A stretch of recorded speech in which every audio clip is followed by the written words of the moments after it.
हड़प्पा सभ्यता का प्रचलित नाम है। सिंधु सभ्यता, लोथल सभ्यता, सिंधु घाटी की सभ्यता, मोहनजोदाड़ो की सभ्यता। तो हड़प्पा सभ्यता का प्रचलित नाम सिंधु घाटी की सभ्यता है। सिंधु घाटी सभ्यता के बारे में देखते हैं। सिंधु घाटी सभ्यता 2350 ईस्वी पूर्व से 1750 ईस्वी पूर्व की इसकी सभ्यता मानी जाती है। हड़प्पा सभ्यता की खोज सर जॉन मार्शल के नेतृत्व में दयाराम साहनी के द्वारा 1921 में की गई थी। हड़प्पा सभ्यता का विस्तार देखते हैं। हड़प्पा सभ्यता का विस्तार उत्तर में मांडा तक और दक्षिण में दैमाबाद तक, पूर्व में आलमगीरपुर तक और पश्चिम में सुतकांगेडोर तक था। हड़प्पा सभ्यता के भारत में कुछ प्रमुख स्थान देखते हैं। तो गुजरात में जो स्थान है हड़प्पा सभ्यता का वो है लोथल। राजस्थान में है कालीबंगन। पंजाब में है रोपड़ और हरियाणा में है बनावली। हरियाणा में कौन सा स्थान है? हरियाणा में है बनावली।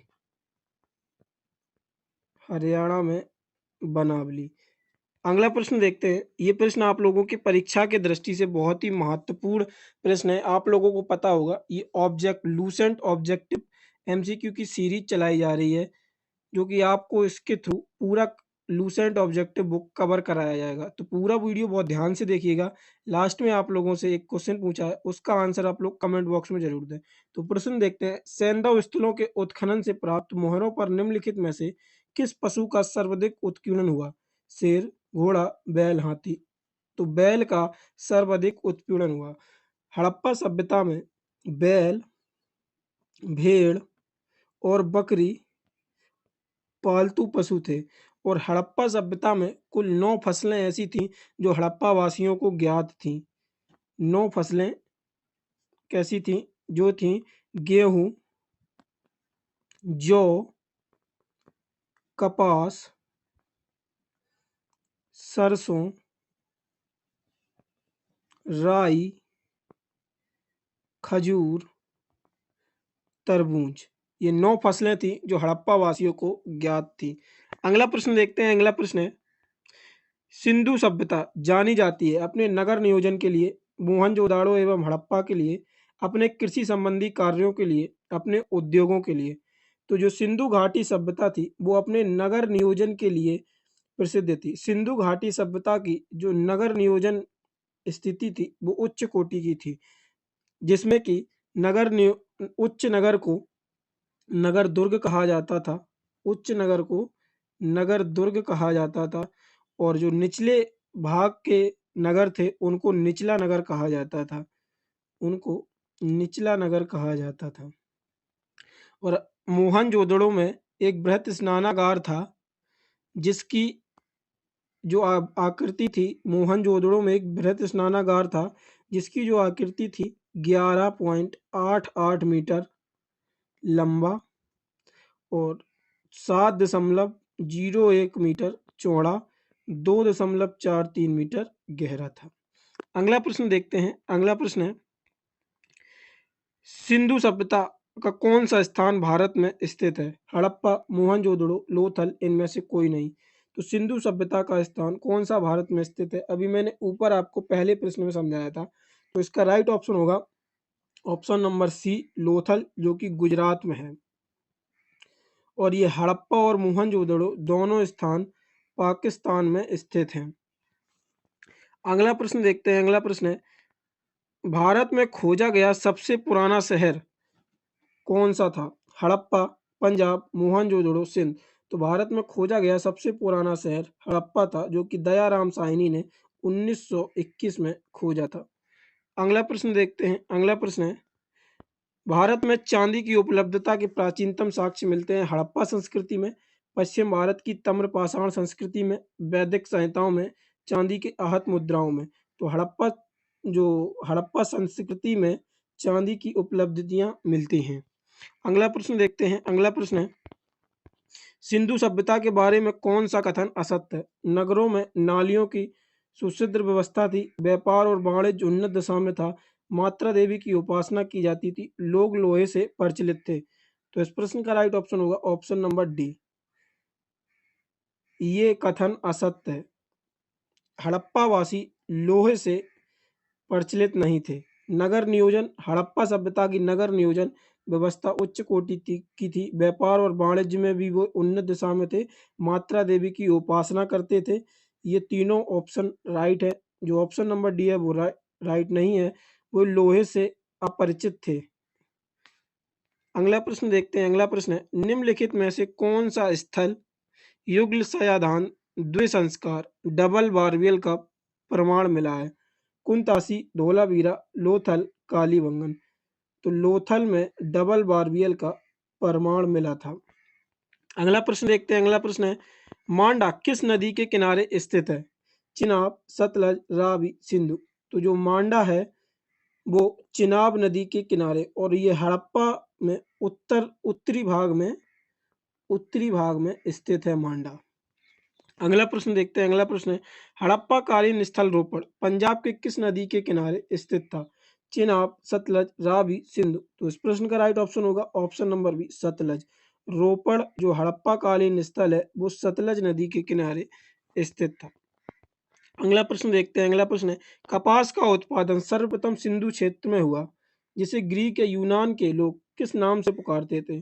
सिंडन, कॉटन, ए और बी और हड़प्पा।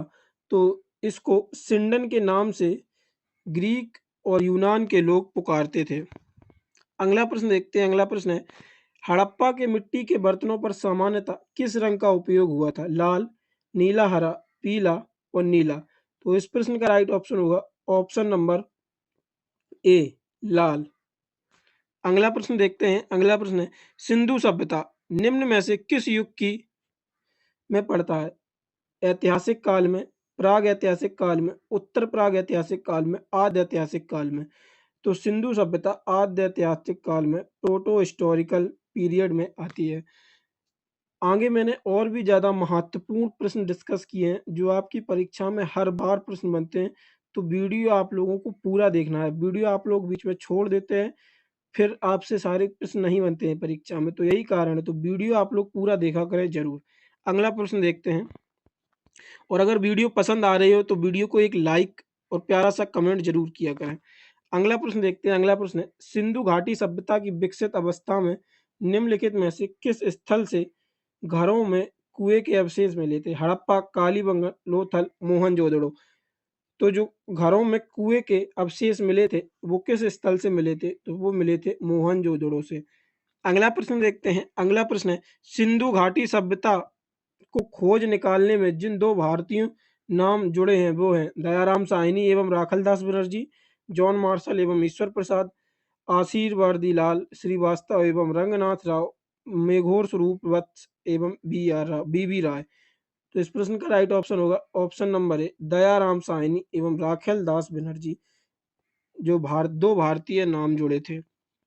अगला प्रश्न देखते हैं। अगला प्रश्न, रंगपुर जहां हड़प्पा की समकालीन सभ्यता थी, पंजाब में, उत्तर प्रदेश में, सौराष्ट्र में, राजस्थान में।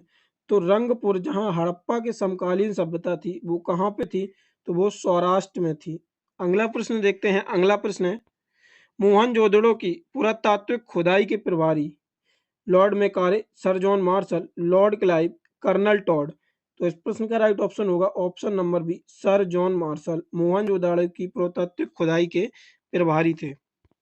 अगला प्रश्न देखते हैं। अगला प्रश्न है, निम्न में से किस पशु की आकृति पर जो मोहर मिली थी जिससे ज्ञात होता है कि सिंधु घाटी एवं मेसोपोटामिया की सभ्यताओं के मध्य व्यापारिक संबंध थे? घोड़ा, गधा, बैल, हाथी। तो इस प्रश्न का राइट ऑप्शन होगा ऑप्शन नंबर सी बैल। बैल सी की जो आकृति थी वो मोहर पे थी। इससे पता चलता था कि सिंधु घाटी और मेसोपोटामिया की सभ्यता के बीच व्यापारिक संबंध हुआ करते थे। अगला प्रश्न देखते हैं। अगला प्रश्न है, सिंधु घाटी के लोग विश्वास करते थे आत्मा और ब्रह्मा में, कर्मकांड में, यज्ञ प्रणाली में, मात्र शक्ति में। तो सिंधु घाटी सभ्यता के लोग मात्र शक्ति में विश्वास रखते थे। सिंधु घाटी सभ्यता मात्र सत्तात्मक सभ्यता थी, तो इस वजह से ये लोग मात्र शक्ति में विश्वास रखते थे। अगला प्रश्न देखते हैं। अगला प्रश्न है, निम्नलिखित में से कौन सा स्थल समुद्री तट पर स्थित नहीं है? सुरजेवा, लोथल, बालाकोट, कोट डिजी। तो कोट डिजी समुद्री तट पर स्थित नहीं था।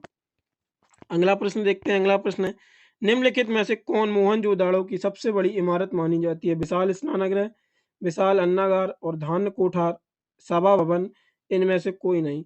तो विशाल स्नानागार मोहनजोदाड़ो की सबसे बड़ी भवन इमारत मानी जाती है। और मैंने विशाल स्नानागार का आप लोगों को ऊपर डायमेंशन भी बताया था, जिसकी 11.88 मीटर लंबाई थी और 7.01 मीटर चौड़ाई थी और 2.43 मीटर गहरा था।